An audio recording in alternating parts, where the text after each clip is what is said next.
The objective of particle physics is to understand the basic structure and laws in nature, all the way from the largest dimension in the universe, formation of galaxies and stars, all the way down to the smallest dimension in the microcosm.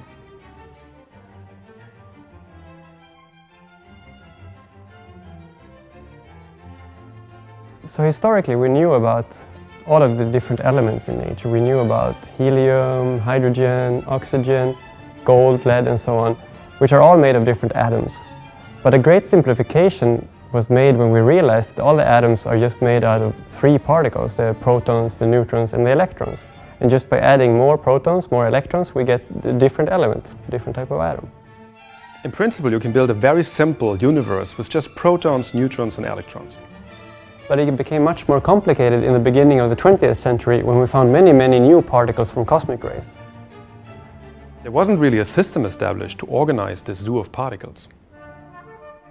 So we were calling these new particles things like pi, sigma, delta and so on, and things got so bad we were running out of symbols to name these particles. So we started organizing these particles according to the properties they have.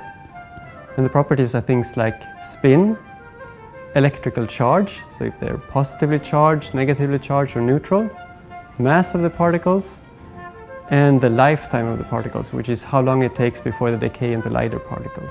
To simplify the picture, new fundamental particles called quarks were predicted.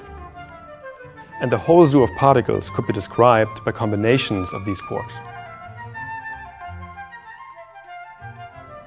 And this was the birth of the Standard Model.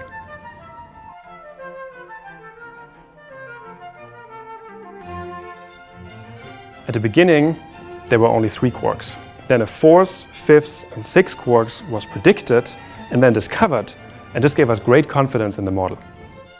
In addition to these quarks, there's another set of fundamental building blocks of matter, the so-called leptons. They are composed of an electron, their heavier cousins, the muon and the tau, and their neutrino partners. In addition to the fundamental building blocks of matter, the Standard Model also incorporates the fundamental forces.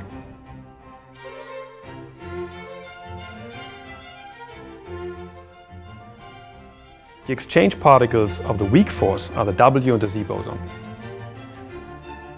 The weak force explains the energy production in the Sun and is responsible for the radioactive beta decay. The electromagnetic force acts on charged particles. The corresponding force carrier is the photon. The electromagnetic force is responsible for propagation of light or for the fact that a magnet can pick up a paperclip. The strong interaction acts on the quarks. The corresponding force carrier is the gluon. The gluon literally glues together the quarks in the neutrons and the protons, and it holds the nucleus together.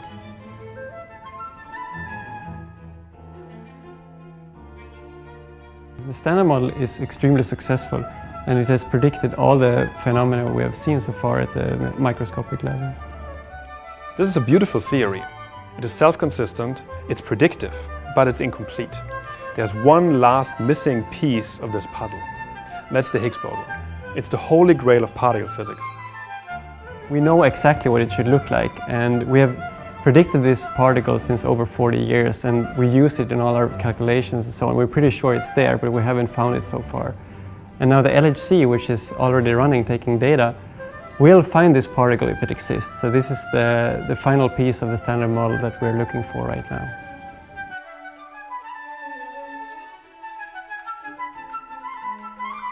But there are still many unanswered questions beyond the Standard Model. Some of the things that Atlas could discover that are beyond the Standard Model are things like dark matter, supersymmetry, or even extra dimensions.